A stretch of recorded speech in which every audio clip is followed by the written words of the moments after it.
તો વાત કરીએ જૂનાગઢની તો જૂનાગઢમાં ભારતીય કિસાન સંઘે આવેદનપત્ર આપી રજૂઆત કરી છે, જ્યાં ખેડૂતોને પાક ધિરાણમાં રકમનો વધારો થતા વિરોધ કર્યો હતો।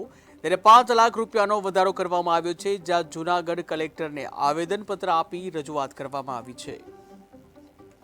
ખેડૂતોને ખેતીનું જે ધિરાણ 3 લાખ રૂપિયા સુધી મળતું હતું એના 5 લાખ રૂપિયા બજેટની અંદર જોગવાઈ કરવામાં આવી છે।